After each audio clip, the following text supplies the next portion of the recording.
ये बोलो कि हमने जो सैनिक को 3 महीने की छुट्टी मिलती थी, हमने वहां पर 1 ही महीने छुट्टी कर दी है। हमने ये युवाओं के लिए अच्छा किया है। हमने जहां परमानेंट नौकरी थी वहां पर इनकी 4 साल की नौकरी कर दी है और हमने ये आप युवाओं के लिए बहुत अच्छा किया है। आप इन चीजों को रैली के अंदर बोलो। आप जब प्रचार करते हो, चुनाव प्रचार, उस समय आप वोट इनके ऊपर मांगो। जय हिंद दोस्तों।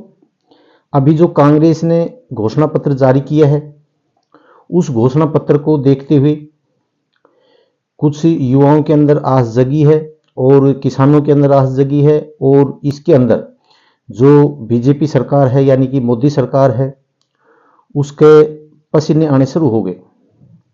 इसके ऊपर आज हम चर्चा करेंगे। युवाओं के लिए और किसानों के लिए क्या चीज है, क्या नहीं है, और आगे जो बीजेपी घोषणा पत्र करने अपना घोषणा पत्र जारी करेगी उसमें युवाओं के लिए, किसानों के लिए क्या आने वाला है। आप वीडियो को लास्ट तक देखना। कमेंट्स तभी करना जब आप लास्ट तक देखते हैं। कुछ एक बातें सुन के और युवा साथी हैं वो कमेंट्स कर देते हैं पहले ही, लेकिन लास्ट तक देखो उस चीज को। और दूसरा यह है कि अगर आप चैनल से नए जुड़े हो तो आप इसको सब्सक्राइब जरूर करना। नंबर 1 बात, जो कांग्रेस ने जो घोषणा पत्र जारी किया है उसके अंदर 2 बातें बड़ी मेन है। एक तो अग्निपथ योजना को खत्म कर दिया जाएगा। जो पेंडिंग एग्जाम है और इनरोलमेंट डेट है, पेंडिंग एग्जाम वालों को पेंडिंग एग्जाम भी कराया जाएगा, इनरोलमेंट डेट वालों को इनरोलमेंट डेट भी दी जाएगी। इस प्रदर्शन के लिए या इन युवाओं के लिए तो जो कांग्रेस है वो काफी दिनों से लड़ती आ रही, इसमें तो कोई शक नहीं है। पेंडिंग एग्जाम भी अगर इनकी सरकार आए तो पेंडिंग एग्जाम ये कराएंगे, इनरोलमेंट डेट ये देंगे। अभी जो बात आती है कि जो बीजेपी का जो घोषणा पत्र जारी करेंगे उसके अंदर अब क्या आने वाला है। अभी जो बातें की थी हमारे राजनाथ सिंह जी ने, रक्षा मंत्री ने, कि हम अग्निवीर के अंदर बदलाव करने के लिए तैयार हैं। देखो, जो कांग्रेस है उसने ये नहीं कहा कि हम बदलाव करेंगे, उन्होंने ये कहा कि हम अग्निपथ योजना को खत्म करेंगे और जो पहले प्रक्रिया थी भर्ती की, जो आर्मी की, वही प्रक्रिया हम करेंगे। बात ये है, युवा बदलाव नहीं चाह रहा है। युवा चाह रहा है कि जो हमारी देश की जो सेना थी परमानेंट जैसे होती थी वैसे ही भर्तियां हों और उसी प्रकार हमारी सेना रही, उसके अंदर किसी प्रकार की कोई खराबी नहीं है। दूसरा, आपने कभी भी किसी भी घोषणा पत्र के अंदर आपने कि हम अग्निपथ योजना लाएंगे और अग्निवीर बनाएंगे, ये आपने किसी भी घोषणा पत्र में आज तक नहीं किया और आपने ये चीज कर दी। और जो घोषणा पत्र में जो चीजें आती हैं वो आप 5 साल में कर नहीं पाते हैं, और जो घोषणा पत्र में आपके में है ही नहीं वो चीजें आप कर रहे हैं।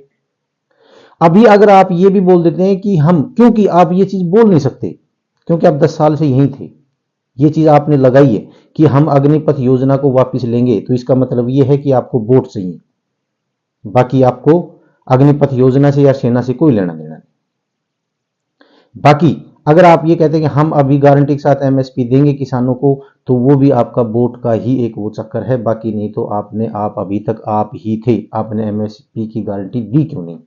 तो क्या आप इन चीजों को इसके अंदर अपने घोषणा पत्र में लाएंगे? आप क्यों नहीं? अगर ये अग्निवीर जो अग्निपथ योजना है वो इतनी अच्छी है और अग्निवीर आपने बनाए हैं और आप बोलते हैं कि हमने बिल्कुल सही बनाए, तो आप रैलियों के अंदर बोलो इस बात को कि हमने, आप युवाओं के लिए एक अच्छी योजना लेकर आए हैं, और आप अग्निपथ योजना के बारे में जिक्र करो और अग्निवीर के बारे में जिक्र करो। ये बोलो कि हमने जो सैनिक को 3 महीने की छुट्टी मिलती थी, हमने वहां पर 1 ही महीने छुट्टी कर दी है। हमने ये युवाओं के लिए अच्छा किया है। हमने जहां परमानेंट नौकरी थी वहां पर इनकी 4 साल की नौकरी कर दी है और हमने ये आप युवाओं के लिए बहुत अच्छा किया है। आप इन चीजों को रैली के अंदर बोलो।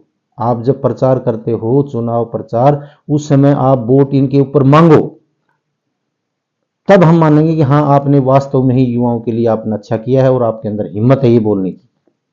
आप बोलो तो सही।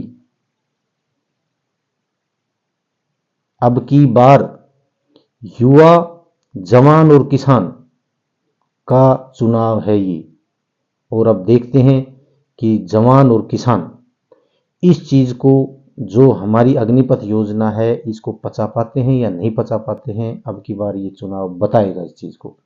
400 पार और 370 पार, क्या ये चीज होने वाली है या नहीं होने वाली है। और आपको आज फिर बता रहा हूं, हकीकत यही है कि किसान और जो अग्निपथ योजना है, इस पे जवान युवा जो साथी हैं, अब की बार खेल बिगाड़ने वाले हैं। 400 पार तो बहुत दूर की बात, बहुत ही दूर की बात है। अगर इसी प्रकार से ये चलता रहा, अगर कोई कदम नहीं उठाया अग्निपथ योजना के उसमें और किसानों के उसमें नहीं उठाया, तो अब की बार में 400 पार को आप भूल जाना, क्योंकि अच्छे खासे नाराज हैं युवा। पेंडिंग एग्जाम वाले और इनरोलमेंट डेट वाले और जिन्होंने एग्जाम दे लिया एयरफोर्स का, जिनका रिजल्ट नहीं आया, वो ये बोलते हैं कि हमारी गलती क्या थी। हमारी एक बार गलती बता दो आप कि आपकी ये गलती थी और आपको इसीलिए पेंडिंग एग्जाम नहीं दिया और आपको इसीलिए आपका रिजल्ट नहीं आया और इसीलिए आपको इनरोलमेंट डेट नहीं दी। अगर ये गलती आप बता देते हैं, आप युवाओं को संतुष्ट कर देते हैं, तो आपकी वोट देने के लिए ये युवा तैयार हैं। कोई और किसी प्रकार की कोई कमी काटने की, निकालने की कोई जरूरत पड़ ही नहीं रही इनको। अच्छे खासे नाराज हैं और आप इस बात को मान नहीं रहे। बोलो तो सही, अग्निपथ योजना के ऊपर या अग्निवीर के ऊपर हमारे प्रधानमंत्री जी ने एक दिन भी कोई शब्द नहीं बोला है, एक दिन भी। आपको बोलना चाहिए। और अगर आपको इस देश के बारे में सोचते हो, इस सेना के बारे में सोचते हो, तो आपको अग्निपथ योजना को हटाना पड़ेगा, आपको परमानेंट करनी पड़ेगी। तभी ये युवा हैं, ये मानेंगे, ये तभी देश सेवा के अंदर लगन से काम करेंगे। इनका भविष्य अगर अंधकार में है तो देश सेवा तो करना ये चाह रहे हैं, लेकिन अगर इनका भविष्य अंधकार में है तो ये किस प्रकार से देश सेवा कर पाएंगे। आप सोचो इस बात को। बाकी मैंने आपको इतना ही बताना था। अगर आपको मेरी वीडियो अच्छी लगी हो तो इसको शेयर, लाइक और सब्सक्राइब जरूर करना। जय हिंद, जय भारत।